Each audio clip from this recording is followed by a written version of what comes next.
Hi, everyone, and welcome to the As I Amber podcast. I'm Amber, and I love to talk about music, travel, society, and pop culture. On today's episode, I have guest of the show, Brianne. Say hey.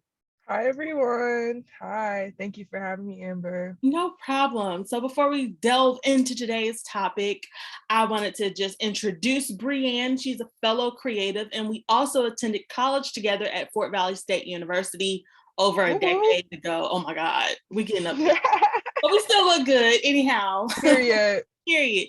So yes, so today's episode, I was just reflecting and I was thinking about it when I saw an Instagram stories post from Brianne. And it was basically saying how, those 30 under 30 lists that we see, all these people Mm, accomplish all these things by a certain age.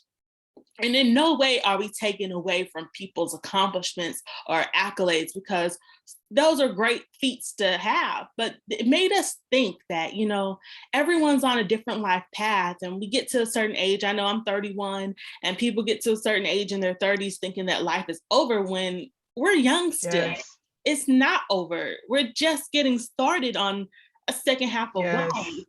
Bree, what do you think about that? As someone who is 32, I honestly feel like I'm just becoming an adult. And I say that wholeheartedly. I'm just figuring this life stuff out. I Mhm. think the 30 for 30 is a great way to encourage others and inspire, but I can also see it being a comparison. I can Mm, also seeing it causing people to think that they're not enough, or thinking that the whole point of living life is trying to get this um accomplishment of being on this list, mm. when most of the time people don't know that these lists are already curated about by who's who and who knows who. That's a whole nother story for a whole nother time. And PR is a thing. I just want to say that. But Yeah. yeah. I was reading a 30 under 30 list, and I'm not going to say their name because their family Mhm. might be a little upset, but they're like a popular family in Calabasas. And like one of them was saying that she was self-made. And I was like, sweetheart, no, you're not. Mm, mm, When you have certain privileges due to how you look or your background, mm. I don't consider that self-made. I'm God-made. That's a different Oh, I topic, love that. I different love that subject. term. But people are like, Yeah. I'm like, you had $100,000 loan from your parents. I wouldn't Mm, consider that started from the bottom. Now you here. No shade to people who have that. That's great. yeah. But let's be honest about how you got the things you have and where you are now. And Yeah. sometimes we live in an Instagram filter world where people see someone's accomplishments or they see someone traveled here or there, not Yeah. knowing how that started. So, Totally agree with that. yeah, Yeah. It's like I would never take away from someone who has money like that. It's like, good, use your privilege, but don't then say you started from the bottom, or don't say like I started with nothing. Like, no, yeah, $100,000 is something. right, right. Yeah. And that's where I wanted to go with this, because I know sometimes people are like, Amber, I see you travel different places and you go different places and you do different things. And this was before the pandemic. I can't believe it's been like 2.5 years. Yeah, it's literally 2 years. Like prior to Yeah. March 2020, I was going and doing the concerts, going to different places. And one thing that sparked that was my education.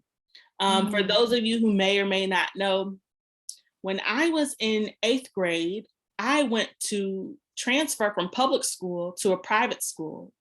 And I had a scholarship to my private school. And during those years of 8th through 12th grade, I was the only Black girl in my grade. There were other Black kids in other grades. It was just a handful of us, little mm, sprinkles of us, but it was not that many Black kids at the predominantly white private school. That's no shade or disrespect. That's just the reality of the it's fact. situation. And Mm, I had a scholarship to my private school from 8th through 12th grade. And one of the things when people hear that, oh, you go to private school or you go to that school or whatnot, people have their preconceived notions about what a private school or religious mm, school or whatever kind of school you may attend, what that means. So I always felt like I was not enough sometimes. mm. when it came to, my friends or the people I knew from public school, I couldn't relate to them anymore because I'm in a whole new world with kids in a different tax bracket. Like I had gone to diverse schools my whole life where there were different cultures and different races, but it's different when you're the only one and everyone around you is Caucasian. That was a culture shock. And so you go from a school where everyone is talking about what they did for summer vacation, and I'll never forget it. It was like the first week of school, and we had to write an impromptu journal entry in English class about what you did this summer. And I was like, well, I did my chores and I went to my grandma's house and I went to Six Flags because that's what I had done. I was 13, 14. And my classmates was like, oh, we went to the Swiss Alps and my nanny. And I was like, oh, wow. Yeah. Like it opened my eyes to a whole nother world, and no one was trying to flex, but that was their reality. And so when I say I didn't feel like enough, that's something that everyone has their insecurities or whatnot, but I felt privileged, but at the same time, like I don't have that kind of privilege yet in my life. And so that really triggered some things for me. So I go back to say all this about Instagram posts and filters about people assume someone has thousands, millions of dollars because they have millions of followers. We don't know their circumstances or how they got there. And I can remember my senior year of high school, everyone was like, Amber, where are you going to college? Where are you going to college? Where are you going to do this? Because I was a pretty decent student. That's how I got my scholarship to my school. And I decided, nobody pressured me. Nobody told me I had to go here or be a doctor or a lawyer or do this. But I said I wanted to try to see how I would do at a historically Black college. So I know you're a military brat. My parents are not military, but I just happened to grow up in a diverse environment. Can you relate to some extent to some things? I would say going to Fort Valley was a culture shock for me. I always wanted to go to a historic Black college. The first one was Clark, but my senior year in high school, I just was really going through it and I didn't do so great. So I didn't get in Clark. And so I told my mother, okay, I want to go to Georgia State. But she just, in her mind, was like, you're going to flunk because you're moving to a city by yourself and you're going to just all this pessimistic thinking. And so the compromise was I'll go to Fort Valley because to her it was like, it's in the country, you're not in the city, you won't get into no mess, when we know that's not true about Fort Valley.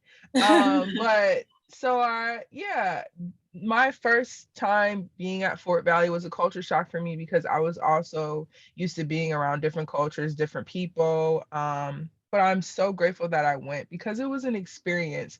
I will say the thing that used to frustrate me, of course, was my program, the lack of funds, how we were treated, how the courses were set up. That is one thing where I just feel like, I wish I really could have gotten that experience. And also see how other universities actually have a program. But at the same time, Fort Valley really told me if I really want to get it, I got to go get it. Right. And the two worlds. Yeah.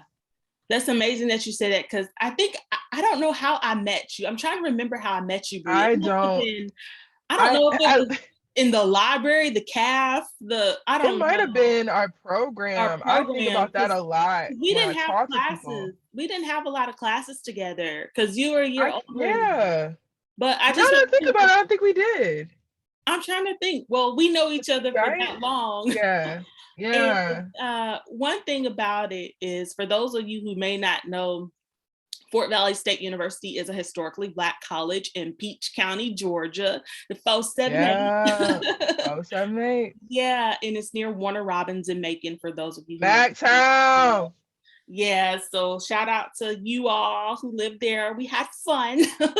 Absolutely. But one thing about going to historically Black college, that was a culture shock for me. And some people are like, how is it a culture shock? You're Black, you're going to a Black school. Well, I've never been around Black people. If you don't grow up around Black people, or let's say the Black people that I was around besides family was church members, it's a totally different experience. Yeah. And I think it's a beautiful thing Mhm. I know historically Black colleges, some people question their need, but it's Black History Month, and I just got to state a fact. You all can Google this if you would like to, Period. but historically Black colleges and universities were established and created for Black students in particular, because before the 1964 Brown versus Board of Education and all the Mm. civil rights movement, Black Americans were not allowed into predominantly white institutions and universities. That's something you can Google. That's something that's in a book. That's something you can ask your elders, anybody in your community. So, historically Black colleges were created because we weren't allowed anywhere else. And so they still exist. And now in 2022 and for the future, historically Mhm. Black colleges accept anyone. You don't have to be just Black to go to a Yep. HBCU. That's a whole nother topic. There are And they other get scholarships, I think. Yes, there are other cultures and other ethnicities that attend historically Black colleges. And that's something that I find very interesting, because I remember my first year at Fort Valley, it was a culture shock because I was not accustomed to having Black teachers. Yes. And I And had other mhm. cultures. I had teachers that were other ethnicities, whether they were Yeah. Asian, Latina, Indian, Yeah. or Caucasian. We had teachers of different backgrounds, but to have a Black female teacher or a Black male teacher, that was something new for me. And I noticed like Mhm. the difference with the care. Maybe they cared way too much about certain things, but it was trying to prepare us for the realities of being Black in America. And I know sometimes Absolutely. people say HBCUs focus too much on fashion and what you look like and what you're dressed like, but oftentimes as Black people, we don't get the same reaction when we're dressed a certain way. So it was No. preparing us, like on Wednesdays at a HBCU at our school, you had to dress up to go to class. It was to prepare Mhm. you for the workforce. And, you can't come to class with a bonnet on and some shorts and leggings. And it wasn't Yeah. to stereotype or respectability politics. It was to get you in the mindset of, in certain arenas, in certain environments, this is what you're going to have to dress up like. Some people don't Right. agree with that, but that's the reality of the world. And so Yeah. appearance, how you look, you got crust in your eyes coming to class, your teacher might pull you, or your professor might pull you aside and be like, are you okay, is everything all right? And that's one of the things that I noticed when I had visited other colleges. They might have a class of 300 people, and there might have been two Black people in that class. And there's nothing wrong with having diversity or whatnot, but I knew from my learning style and my personality, I wouldn't thrive in that environment. That's way too many Mhm. people for me to focus. So Mm. I felt like having a smaller campus that was like an hour, 30 minutes away from my house, it was a good environment for me at the time. And because of that, that's how I was able to travel abroad, because the Mm. opportunities that my historically Black college presented for me. And I know you lived in Korea at one point when you were a teenager, right, Bree? Oh yeah, that was because of my mother, military. But Yeah. yeah, I was gonna say one thing that Fort Valley did give me was peace, because that college experience was probably the first time I didn't feel like I had to code switch. I just had to be Black. Mm. I Yes, just had to be. I could that's be something. loud, I could be sad, I could be happy. Uh-huh. Like I could just be me. So, and I do think we take photography together with Archer. Yes, that's That's what where it we met. was. That's what it Yeah, was. rest Rest in in peace to peace. Archer. Yeah, The funny thing that's where about we it, met. the funny thing about it is I took a photography class, and our photography teacher was this older white gentleman, Mr. Hmm. Archer, at a historically Black college. So he's this older white guy in the class Yeah, full of Black kids. very passionate And he about was camera. so caring and passionate about how to take pictures. And the funny thing Hmm. about it is, I was like, I'm not going to use this. I already know how to take pictures. And my first job out of college was at a photography studio. So it's Nice. like a full Yeah. circle moment. Like I knew certain things because he taught us. Yeah. One of the things that stood out to me about our college experience, you said it just now about not having to code switch. And for those who Hmm. may not know, for some people, they feel like they have to change how they talk Hmm. or look when they're Hmm. around other cultures of people. And sometimes that I just love that about Fort Valley. Like if I want to come to class with hair down my back or my afro, it wasn't going to be questioned or people ask, can I touch your Exactly. hair? Or, Or, did your hair grow that fast? is Or that you, Amber? yeah, Like, I literally have the same face. Only yeah. change was my hair. I never understand that. It's, oh my God. Right. Or getting confused with the two Black girls in the class. Like, it's only two of us. Do you not know the difference between the two Black girls? We don't look anything alike, but you called me Ashley and my name is Amber. Whereas at a HBCU, Lord. you have a whole plethora of Okay. Black people. And so the Yeah. teacher still knew our names. And that's the kind of stuff that I miss sometimes, just being in a culture and environment with people that look like me, who are in my age bracket. That was a beautiful experience. And I think I I'm agree. prepared for the real world. Like some people say, Black colleges Absolutely. don't prepare people for the real world. And I beg to differ. Because if you can make it at an HBCU, especially a less popular HBCU that doesn't get all the accolades that it deserves Yes. sometimes, I think you can make it anywhere, especially dealing with different attitudes, standing in the financial aid line, trying to make sure you cash Microaggressions. out, microaggressions. Also, there's an element of sometimes at first I was like, I don't like it here. I don't know how I'm gonna do here because am I Black enough?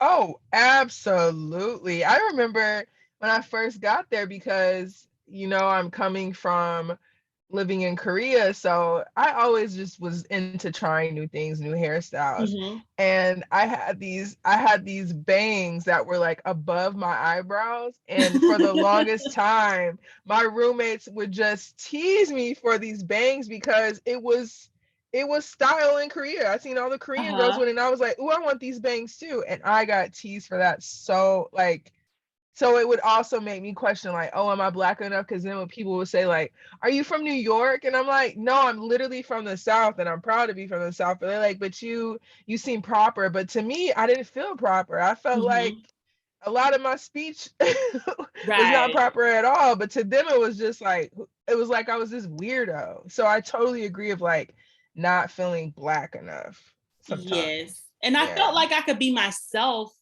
I'm not saying Mm-hmm. I couldn't be myself or wasn't myself, Yeah. but it was just always sometimes I felt like, did I make the right choice? And I think I did. Yeah, no. I definitely had that. Definitely Um, had that. and when you go to a historically Black college that's in a more rural area, Bro. you get to know your campus classmates, your roommates a Yeah. little bit better because there's Yeah. really not that much to do but go to class or go to a party every single day Yeah. if you want to. So it's Be up to outside. you. Yep.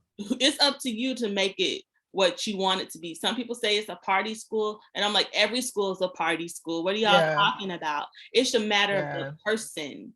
And I know I had tunnel vision in college. I don't know if that was a good Yeah. thing. I was always like, if I wasn't in my room, like doing homework or watching Issa Rae's Misadventures of Awkward Black Nice. Girl, I was always like, okay, observing everything. Or I had my Mm. friends, but I didn't feel like I fit in a friend group.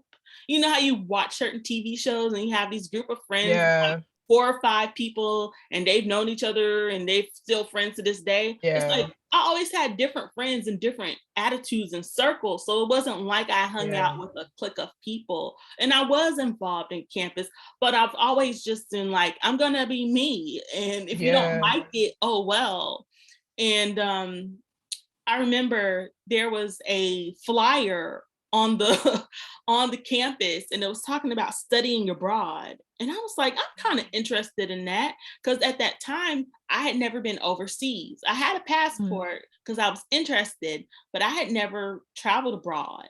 And so Mm. I applied for the program. They're originally going to go to China. I applied for it, waited like 3 months and didn't hear Wow. anything.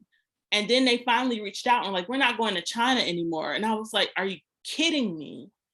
And instead of going to China, my professor, Miss Dubrell, she taught Spanish, and I made a C in her class. I was not the best college Spanish student. Hola, ¿cómo estás? Muy bien, y tú? Like a basic Dora the That Explorer was me in Spanish French. class.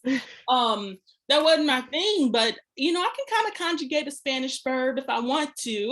But long story short, I didn't do well in her class, but I passed. And she remembered me because of my manners. I was like, yes, ma'am, Oh, no, ma'am. And she was on the board to pick the person for going overseas. And this is why I say going to a small college kind of benefited me because she remembered me. Had she had 400 students in her class, I don't think that she would have had that kind of, rapport with me. mm, And so I got a phone call about the trip. And at first I was really bummed because I was like, great, another rejection. Because during that time, I had so many rejection letters from, different internships that I did really mm. desired and didn't get. And so I was just really down. And she said, instead of going to China, we're going to Italy. And I was like, for real? And then she was like, and the person that we originally selected can't go anymore. And I was like, Wow. wait a minute. It was like all coming together in my mind because I was like, so y'all want me to go? And she was like, yes, you were selected. And it was Nice. like, it came in a time in my life where I was down and I was trying Mm, to figure out what my next step was because I was a junior or senior in college and just trying to figure out what am I gonna do after this. Reality starts kicking in real talk. and you're like, I don't know what I'm doing, what I'm gonna do next. And so I traveled abroad to Italy, fall 2012, almost 10 years ago, girl.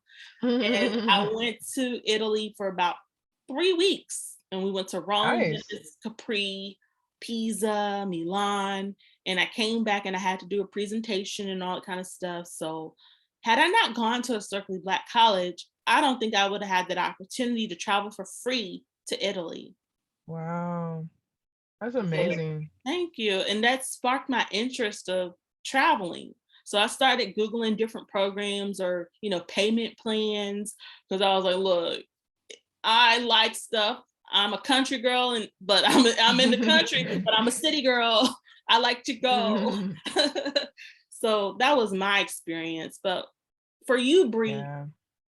for you have been living around the world in different places, what's the Mm. one thing that you remember or loved about Fort Valley that you miss? I say community. Mm, I say, again, just not having to code switch when I go out this door. I don't have to be reminded that I'm black. I'm just mm, black. mhm, I mhm, just have to be. I do miss that. I also miss just like, yeah, I had schoolwork and stuff like that, but it was I in my mind I made it so much more than it was because it was really just like go to class, do your work, go to your internships, go to your job. That's it. right. Like, but in my mind it was this whole dramedy. And it was like, no, it's looking back then and now it's just like, whoa, there was a Yeah. lot of freedom during that time. You know And what that is? Growth. yeah, that was a good time, really good time. And And speaking, when you said mhm, about clicks, I totally agree with you. Because I'm a person like that too. Like I like roaming with other groups, but I did definitely take in with the basketball team during Fort Valley.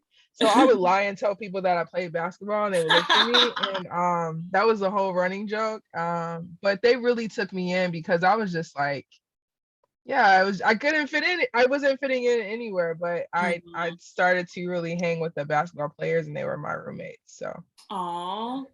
See, everybody finds their tribe, I think, in college, or you just find one yeah. person, whether it's, I know a lot of people because of Fort Valley, but Yeah. I'm actually friends with like, maybe still friends with Yeah. you and maybe Yeah. like 5 other people that I might still Yeah. communicate with. Everybody else will Right. see how they're doing on Facebook or whatnot. Yeah. You probably know more people than me because even though Right. I knew the basketball team, they knew so many people, but I was just like you, like I was doing my work and just doing my thing. Mhm. Like there's so many people I see from Fort Valley, but I'm like, I don't know them at the same time. Right, Yeah. right.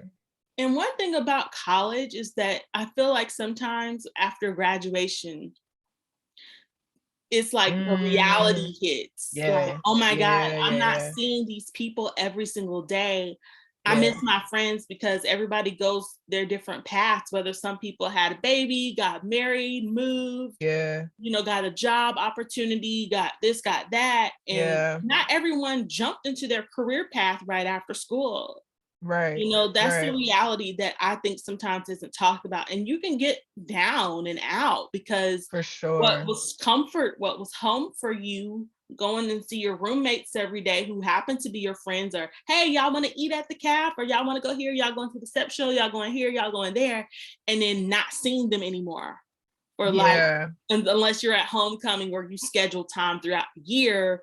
But yeah. that really shook me because I got comfortable seeing my roommates, and she's my best friend to this day. I met her when I was 18, freshman year. I'm 31 years old. We're still friends to this day. We may not talk every Beautiful. day due to locations differences, but I Hmm. know she's a caller, a text away. She knows the same thing about me.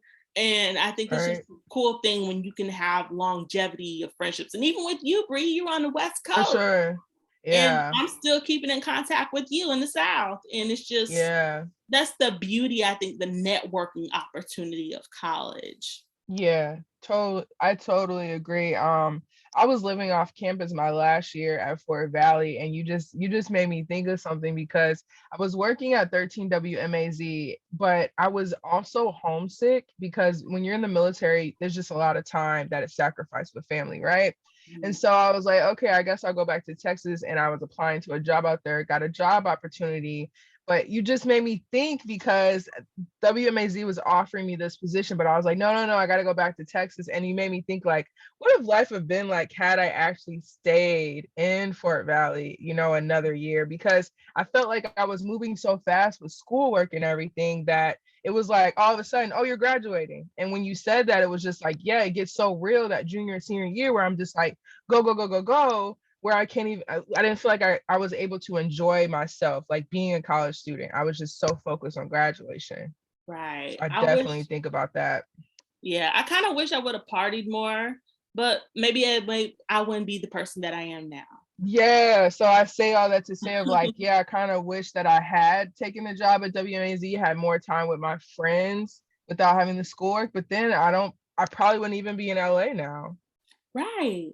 That's how things go. And life happens. So, Oh, life happens. speaking Woo! of life happening, a lot of stuff on television is reflecting life. Woo! And to kind of switch a little bit, there's a lot of reboots that are Oh, coming back. And I have mixed feelings about certain things.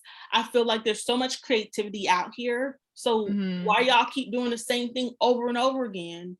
But then I look at, there's a nostalgia piece, and there's a part mm-hmm. of these networks care about money, and Yep. they know What what works? sells and what works. And Yep. there's three Yep. reboots right now that I'm actually enjoying that I thought I Okay. wasn't gonna like. The first one is Bel Air, which is like the reimagining, a more dramatized version of the Fresh Prince, and it's Okay. fresh faces in a different cast. Oh, that's It great. goes more in depth. Like, we know Will got one little fight, my mom got scared, and it talks about everything from classism, from elite opportunities for different socioeconomic status. It goes more in depth and colorism and just different Wow. opportunities that people go through. They got a dark skinned Aunt Viv and a dark skinned Hillary. So it's interesting because in our Wow. minds we have this vision of what it's supposed to look like, but you have to Yep. realize that was 30 years ago, a 30-minute sitcom on NBC, a groundbreaking Mm-hmm. sitcom. So Yeah. now you can get a little bit more depth of the characters. And it's about an hour long. And so far, the first Wow, episode, an hour-long drama. yeah, each Wow, episode is that's about an really good for hour. Bel Air. So it's it was free on the Peacock app, the first episode, but I don't know about other episodes. But I saw the first episode and I was like, oh, this is good. Um Nice. Another reboot that I'm watching is The Proud Family. Oh, Um I gotta check that out. Yes, Oh, what a they time. so far they dropped 2 new episodes. So Penny has like a training bra and a cell phone now, And Oh, some of the characters are more inclusive. I should say that. I don't want to spoil anything. And then some okay. characters, it's like we've been known they were like that because they were that in the show. Ah! They just grown now. I bet I know who If it you is. remember I bet I Michael, know. Michael, the one who had his shoulder out, Yeah. he was always choreographing the cheerleading team. Like they never said he was gay, but it was Yeah. like we know he was. We know we've been on that. So now he's Oh, more. I think he's voiced by E.J. Johnson. nice. So it's giving more inclusiveness, and each Nice. episode is pretty good to me. Like it's still Hmm, funny for us millennials, older millennials, but I think Gen Z might like it. I don't know what they mm, like. I'm not around them, but I that's a think fact. it's more relatable for their generation. Um, Last but not least, the next reboot that I'm watching is The Wonder Years. Now, for those who may not Oh, know, The Wonder Years was that 80s and 90s sitcom about this boy named Kevin Arnold and his life of being a kid in the 60s. So it was like he was narrating how his life was. And so this sitcom is kind of reimagined. It's with a Black family that lives in Alabama, and the mm, main character, Dean, is a 12-year-old Black boy and just going through adolescence in the 1960s and 70s. wow. And sometimes when we think about that time period, we think about, oh, that was depressing and civil rights, but it actually shows the beauty of being a family and their Oh, values. And every episode is funny or it makes your heart warm, or I didn't think about it like that. And one episode was when Dr. King passed and just how oh, he took it as a 12-year-old, coming from a oh. 12-year-old's viewpoint of the world. And it's really good. You could catch up on it on Hulu and ABC on Wednesdays, I believe it comes on. But for original shows that I'm watching This Is Us on NBC.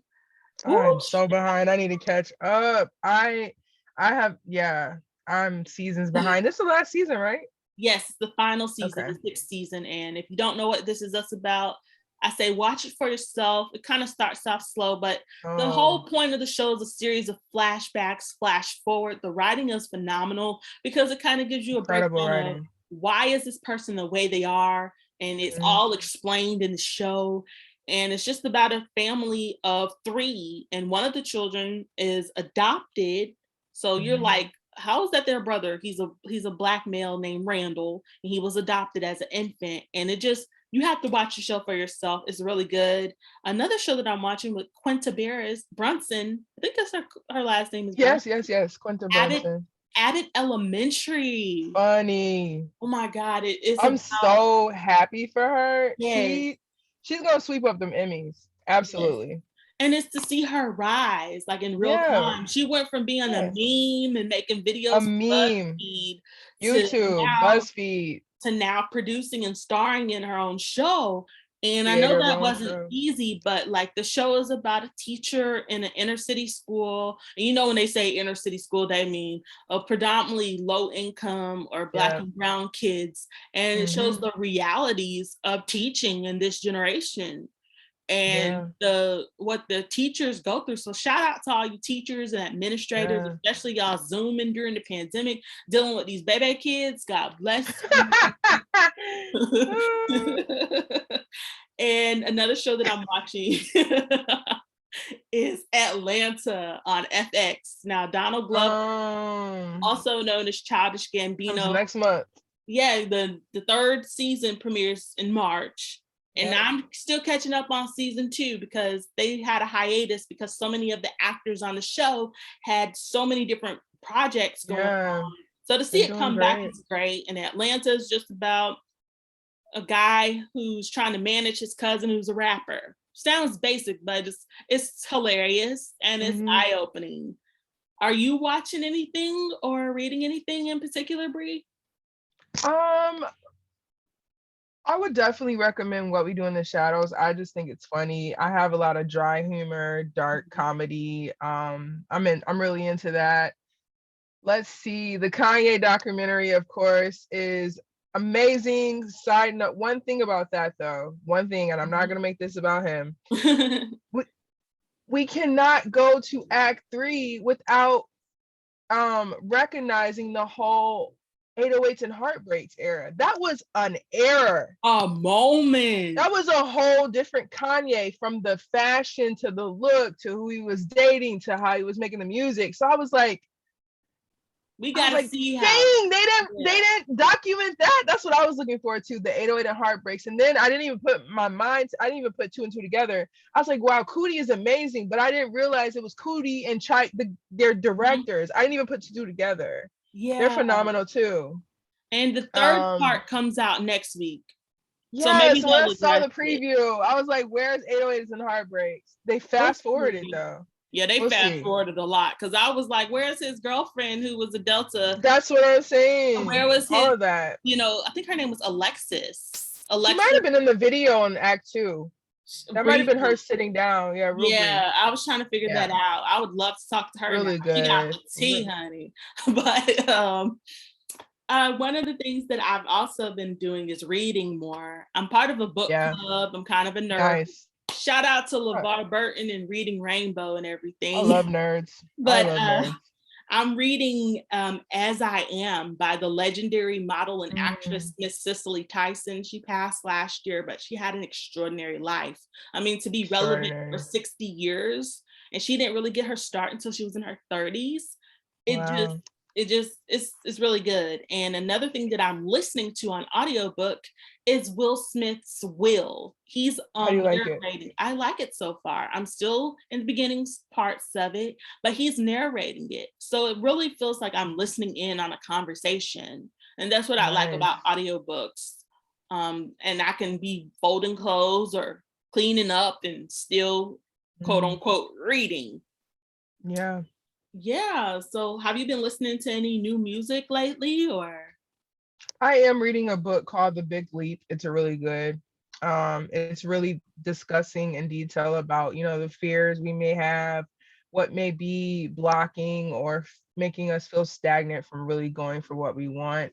Music wise, I'm really into R&B. I really used to say, I can't stand LA music. And I'm falling in love with it. It's just, I can't even explain it. So of course, I'm waiting on sis Alex Isley to drop a project. I like this new artist named Fabo.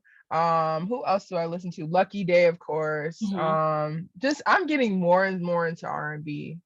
Awesome. This is beautiful. Yeah. See, my playlist is a little ratchet, a little holy, it's everywhere. Yeah. So you might go from Meg Thee Stallion to Melodies from Heaven. God forbid. Absolutely. I can go from that to Coldplay. I love it though. I know right now the jazz pianist Robert Glasper has a project out, and it's called Black Radio 3. So so far it came out today. I'm listening to Moonchild. I'm listening to Alex Isley. You put me onto that. Thank you. I saw your post and I was like, who is this? And yes. I'm listening to Kate Trinata. Amazing. I would say Alex Isley, she's a superstar, but she slept on because flex if she wanted to, because her whole family is the Isley brothers. Like sis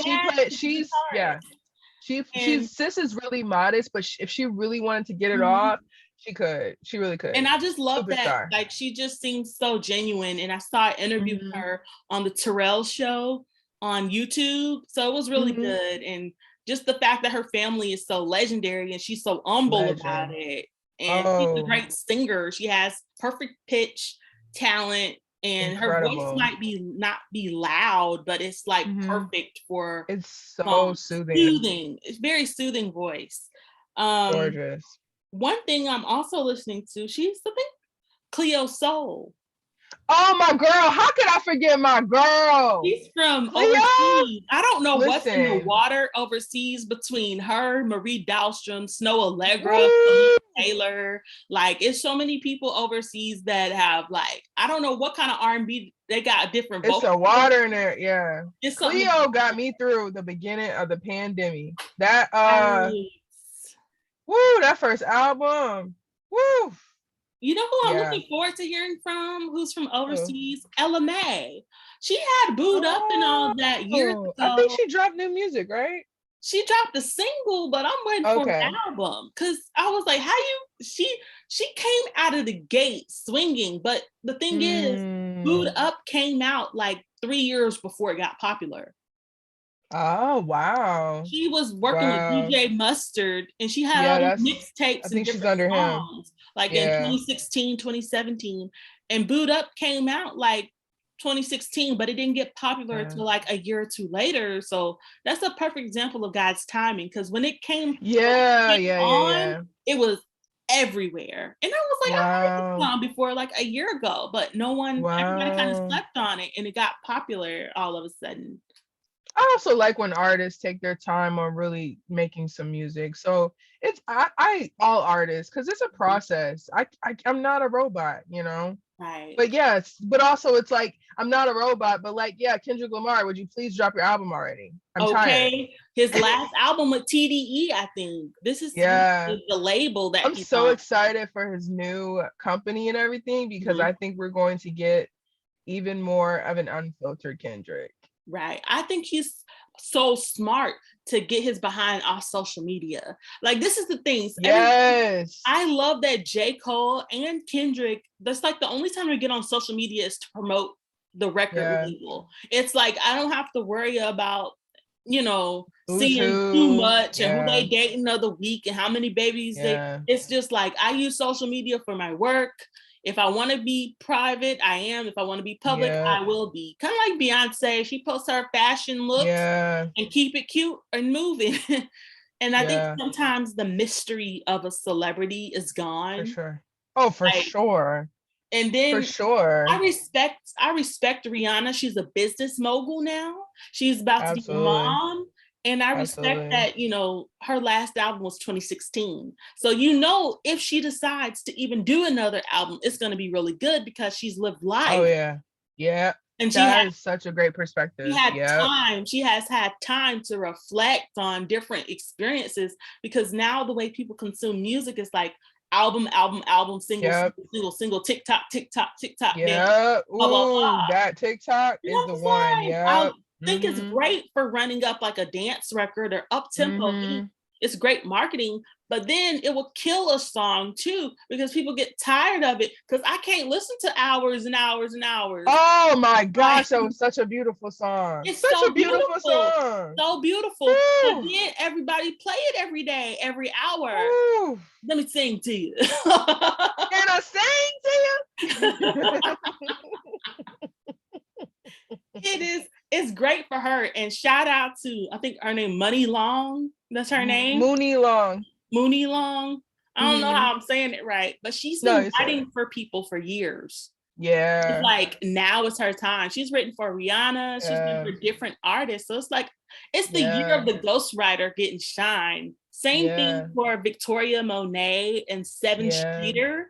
They've written for dozens of artists, and it's like people kind of don't really know who they are, but they've been singing and writing for years. They know who they are, but they don't. Yeah. Well, I said the because no one's gonna say it, but colorism plays heavy into the industry. Mm-hmm. And all three that you named are brown skin. Right. So and you can that's listen a to whole thing for another thing. Yeah. That's a whole nother topic. And you can also listen to the Brown Skin Girls episode about colorism on the As I Amber podcast. Period. That was a conversation that was had and how things are promoted or how people are. A very real thing. That's a real thing. But the talent is there regardless. Period. So yeah, this has been a great episode, Brienne. Do you have anything you want to promote or share? I don't.